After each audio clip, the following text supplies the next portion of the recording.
Welcome to ECCSC Live. I'm your host, Tyrone Muhammad, and we have a great show for you today.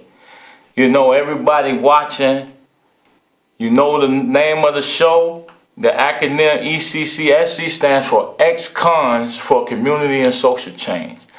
Listen, it's long overdue. We got the student minister, National Prison Reform Minister of the Nation of Islam, Brother Minister Abdullah Muhammad. Thank you for coming, sir. Thank you for the invitation. He's long overdue, people. I'm telling you, he should have already been on this show 7 or 8 times. How could you have a ex-con show and he not here? So I didn't do my job properly because let me just give you a quick history before we let Abdullah, because it's about him. I want to promote what he do, who he is, what he do.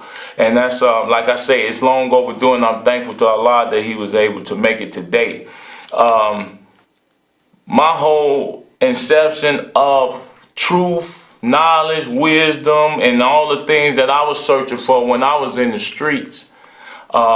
This man here is one of the guys responsible for my transformation. It was a lot of elements that led to that. But what I want to say is Haki Amata Boutique, Carter G. Woodson, Black Man Single, Obsolete, Dangerous, Drea Kills, what is it? What's Drea Kill book? I'll tell you in a minute, but it's on my mind. Just a lot of Zara Ali, Black Man's Guide to, so all these different books, and number one book of all was Message to the Black Man. That was the number one book that like sparked the flame, you know, or sparked the light in my consciousness. And then this brother here, while sitting in the county jail, while I'm learning about the teachings of the Honorable Elijah Muhammad, listening and learning and studying Minister Farrakhan and listening to his tapes, the 3 or 4 little tapes that we had circulating in Division 1, this man, they said, Minister Abdullah Muhammad, the prison minister of the Nation of Islam, is coming to speak today. And that was my first encounter with a brother outside that represented the Honorable Minister Louis Farrakhan. So with that being said, it's much more to it, but with that being said, Brother Minister Abdullah Muhammad can tell you about himself, what he do, how long he been doing it, and hopefully when you all call in, you'll have questions for him. That's 312-738-1060, 312-738-1060. I expect you to call in and ask Brother Minister some questions. Brother Minister Abdullah, the floor is yours. Talk to the people. Well, assalamu alaikum, that means peace be unto you. And I'm just honored to be here on the show. So whatever Brother Tyrone pull out of me is what you would get. So Brother Minister, how long have you been, for one, the NOI Student National Prison Reform Minister? How long have you been in that post? Since 1990. Wow. And it's not a post that I sought after or strove to become. I used to sell fruit bags on the corner for $1. And so one day I was on the way back from the fruit market with my fruit. Yes, sir. And I always practice, if I'm near the palace, I always go by the palace. So that's the National House of the Nation of Islam. Right. So when I went by, all the brothers was outside getting, I could tell they was going somewhere. So I asked them where they was going, and they said to the county jail with Minister Farrakhan. So I said, oh man, please, ask the Supreme Council not to leave me. And I drove home real fast, throwing on my suit, bow tie. And when I got to the jail, the minister was just going in to the Division 5 part on 27th in California, and I fell in. So when he went into the director's office, who was Spencer Leak was the director at that time. Right. I remember that. And so they gave me the post right outside the director's door. So Clearly, the minister saw need for that, and what do you see as? Do you see a change in the system? And you being the prison reform minister, what changes have you seen or will hope to see as a result of your coming in, being able to see the system and how it works? What would you implement if you had the power in that situation to change some minds and create some reformation in the county jails or even IDOC? well, I would implement what the minister want, and that would be for him to be able to teach unhindered for 3 or 3.5 years in the prison system. And that's what I would implement. So for the minister or for us to be able to go For the in? minister. Okay, personally. Right, unhindered. To just do what he do. Right. So you saying that even in this time with the minister, pretty much, as they would say, I don't see him as laying down and resting. I see him as a worker. But you have a lot of prisons. Right. So if you said teaching, are you talking like broadcasting his messages and pushing the messages program? With modern equipment, yeah, we could do. He could do it that way. So he could set up like we doing right now and teach the people. Right. That's just like for the Holy Day of Atonement. Yes, sir. The prisons adjusted their schedules and everything for the inmates to participate and be able to watch and listen to the message, so they could do the same thing again. Yeah. So since 1990, go ahead, yeah, please. Like the point I wanted to finish was I was on post outside Director Spencer Lee's door, and Brother Abdul Sharif opened the door and he said, "Brother Abdullah, Minister Farrakhan want to see you." So I'm thinking that maybe he needs some water or something, and he didn't want to trust nobody up in here. So he said, Minister Farrakhan want to see you. So I walked in, and Spencer Leaker was sitting behind his desk facing me. The minister was sitting right to my right as I walked towards him. When I got close, he said, "Have a seat, brother." And I sat down, and he turned to Spencer Leak. He said, "This will be the man in charge of the Nation of Islam's prison reform ministry, because he loved his people and he won't turn back on them." So that's how I got on this post in 1990. So what would you say as a result of being put in the post? What's the most rewarding experience that you've encountered as a result of holding this post for so long? Because I can say, and don't forget this question. Okay. Because I can say and attest to the number of guys that you have been responsible for teaching and guiding, me being one. So, and I know as a result of you, I've been an extension while I was in prison to do a lot of great works. Mm-hmm. So I can just imagine that web that you really don't capitalize on, or even seek to pat yourself on the back. But you've been responsible for giving truth and guidance to a lot of powerful young brothers and brothers that's still in prison, federal or state, and that has hit these streets and doing work. So, well, the most rewarding thing for me is to see brothers like you, once you come home with no excuses to go back to the streets, and to become a force for change in the community, to try to help in whatever area that you feel that you best suited to help. yes, sir. And at the root of it is Elijah Muhammad and Farrakhan, no matter what people say. Right. And I get like you, Brother Troy, who I served, he's the minister of Mosque Number 1 in Detroit, and to see him come home and then become the minister of the mosque that Master Fard Muhammad set up Right. Wow. You know what I mean? And he a brother been shot several times, and so my reward is just to even just hear you say about how many different brothers I affected. I'm not. Man. I just love seeing the light come on in the faces of the brothers and the sisters that I teach. That's my reward. See, people, he's laid back right now. This guy is one of the most fiery, loud individuals you ever want to meet, especially when he get that spirit of truth in him, and he's in the zone about the teachings of the Honorable Elijah Muhammad as he teach our people about God, self, and others. This man go into a zone and he get fired up. He almost have a stroke. Hey, I witnessed it on a number of occasions, and then he'll come up there not feeling good to teach, and before he's done, he don't know how to sit down.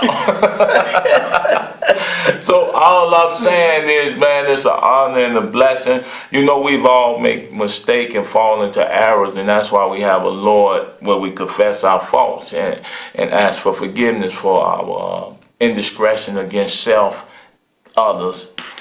And so with Brother Abdullah being here, Brother Minister Abdullah, like I say, it's just his time. I would like you all to even call in, you brothers and sisters that's out there that this man has touched. Call in, give him some love, show your love, show your support. 312-738-1060. That's 312-738-1060. I always get on you because I feel that, you know, the best followers are still in the streets. And being a man who the streets respect, man. Out of all the guys and the ministers that I've met in the nation over the years of the Nation of Islam, outside Minister Farrakhan, this man has more respect with brothers in the streets and in those institutions. And I've always thought that, man, more resources and economic opportunities need to be passed to you so that you can build your ministry. Yes, sir. Because of these many guys, every guy you have affected, if actually understood because you're too humble. You don't tell the people what you need. And like I say, he's not going to say too much yet. You might have to call in to get it, but I'm saying it for him. The man is too humble of a servant of the Honorable Minister Louis Farrakhan to really ask for much. I want all of it. Listen, because I know what I've been able to do in effect, especially when there's resources available amongst our people. We waste resources all the time. So when you start talking about violence prevention, reformation, reform of re-entry, and reform in the prison industrial complex, here's a man that can serve in that capacity in a larger, in a national sense. He should never have to worry about how his family and his people, how he's going to be cared for and taken care of. Because of the work that he do, we should care for him ourselves.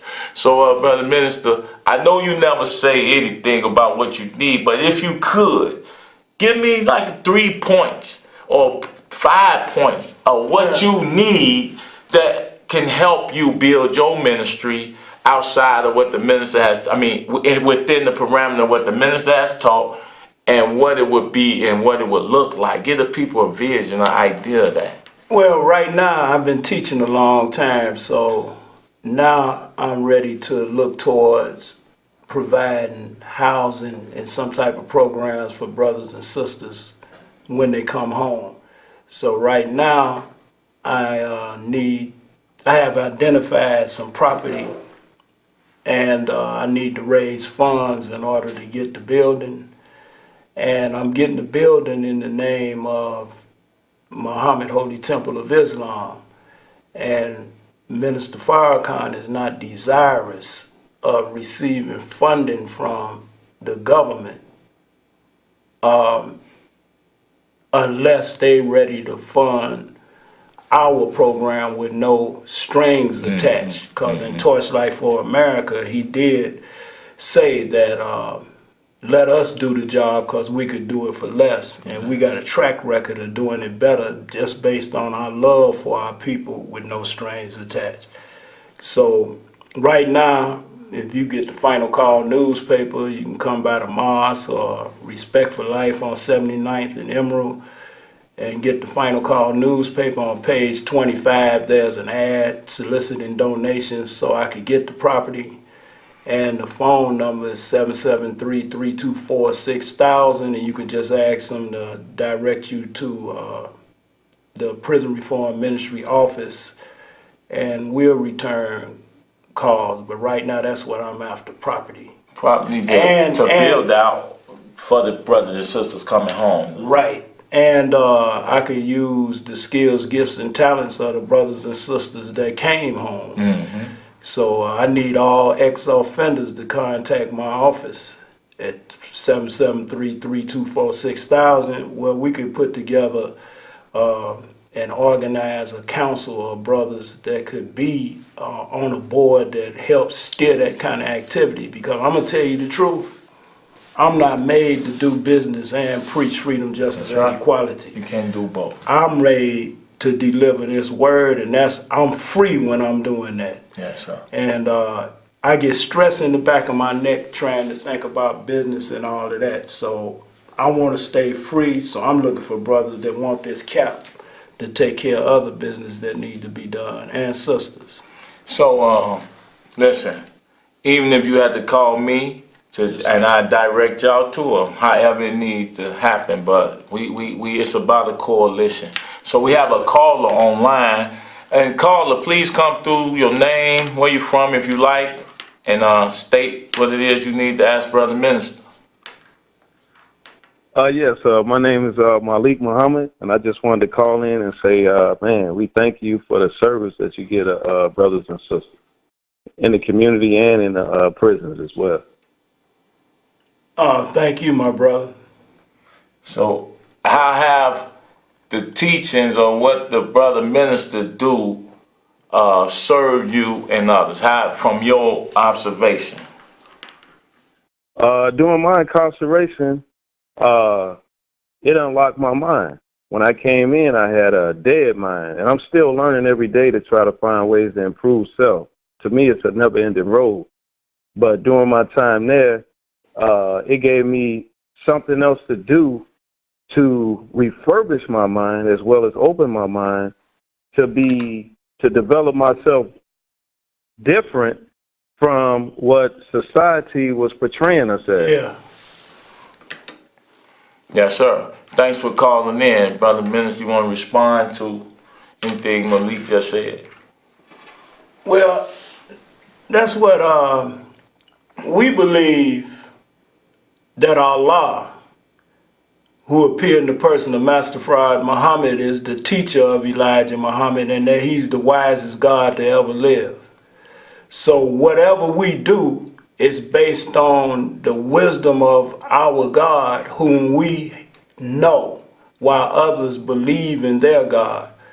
So what he gave us is from the essence of the originator to the essence of the originator in each one of us.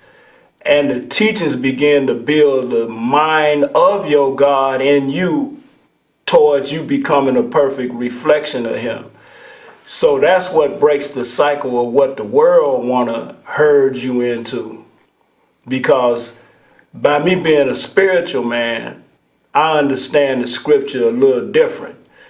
For instance, you had George, according to the San Jose Mercury or Sun, George Bush Sr., Oliver North, and they are confidential informant from Central or South America, brought in crack cocaine and guns into our community and fed them through Freeway Ricky.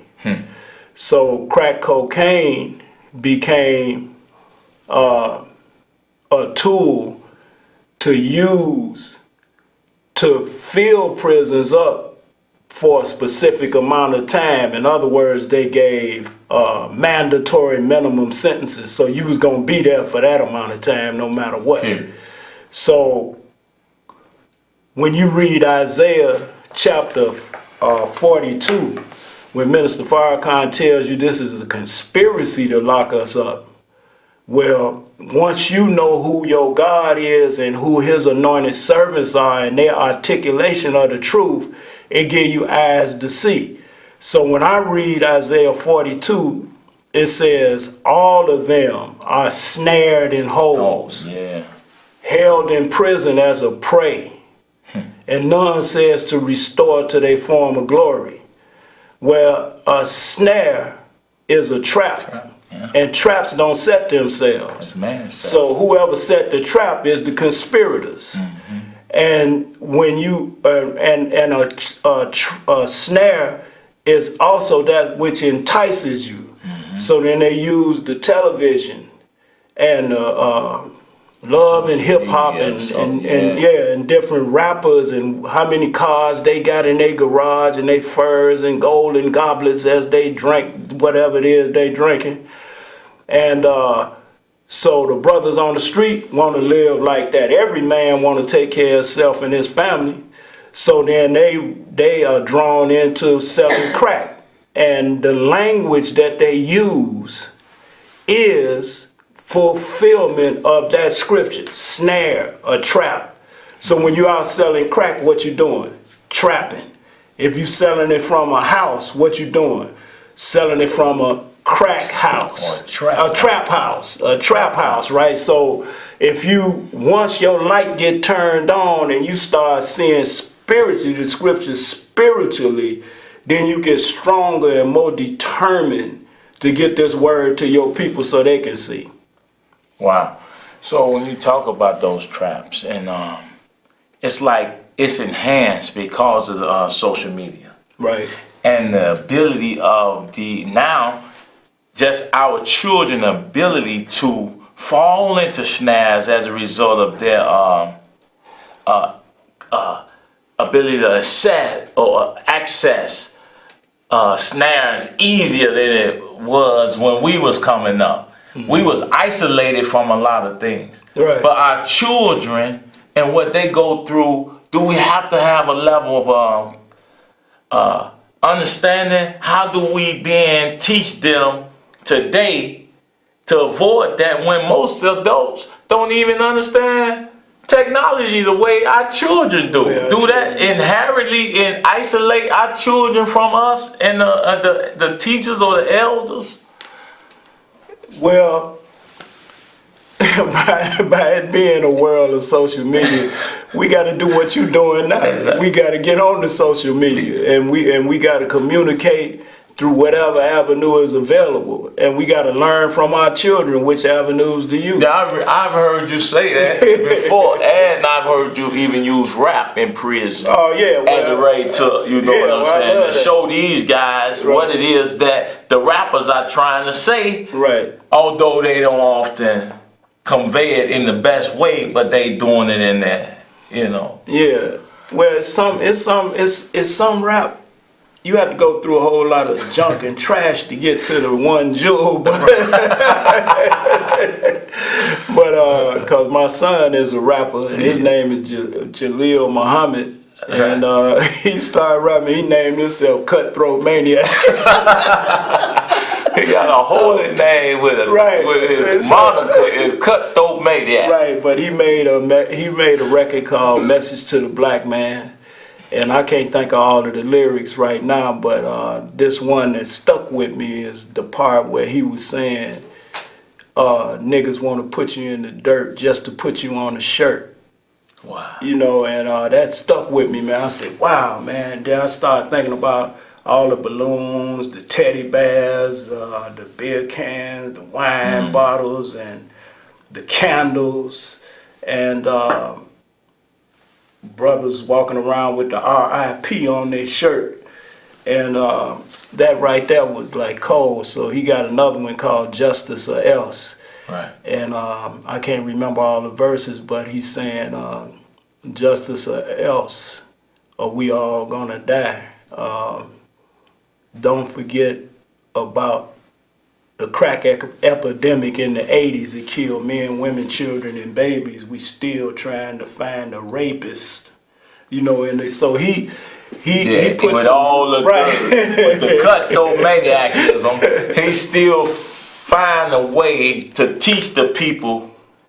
Because at the end of the day, they mostly only rapping about what they see. right. We can condemn, Yeah, criticize, right. and judge it, but change the environment, change the society so they can rap about something they don't. And then the rappers gotta escape the trap. Exactly. Because like my son got framed for armed robbery and he's facing 20 years.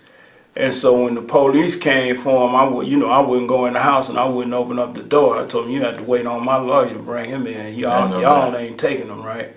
So then they called the field sergeant and he came and the first thing he asked me, do you listen to your son's rap? And I didn't say nothing, right? He said, oh yeah, I know it because that's your son, right? And I said, no, it ain't just because it's my son. I said, are you here to arrest my son for his lyrics? And he said, no. I said, well then, why is this part of the conversation? All you just showed me is y'all targeting my son. Yeah, listening to his Right. music. I said, and- y'all targeting my son, Yeah. right? But anyway, it took 2 years of him being in the county jail for the case to be thrown out. Wow. And they didn't have a case from the beginning. It was just he a rapper and the things that he was saying in his music ensnared him. So listen, we got a minute left. So what I want to say is, listen, I'm going to invite him now. He can. I'm telling y'all, I'm inviting him. He should be on this show at least once a month. He should be on this show at least once a month because what we doing with the ex-con, this man is very critical and pivotal. We all can't be the heart. We all can't be the lungs, the kidney. We all can't be the brain. But I'm telling you, we have to be a body. So in that body are different functions. Right. So this ECCSC functioning from that, and I hope to galvanize the movement whereby we'll be able to unify the formerly incarcerated so that we can save our people out here and then stop this murder, this killing, and provide for our women and our children. Well, here's the minister. Now y'all know the ECCS National Minister Lionel, but this is all our minister, on the prison reform ministry. And we thank y'all for tuning in. He'll be back. I'm going to hold him accountable. Y'all too, right? Hit him on social media. I'll come back. Thank you, because he's not finished. He haven't even started teaching. Right. So thank y'all for tuning in, and we'll see you next week. Peace. Peace. Assalamu alaikum. Wow.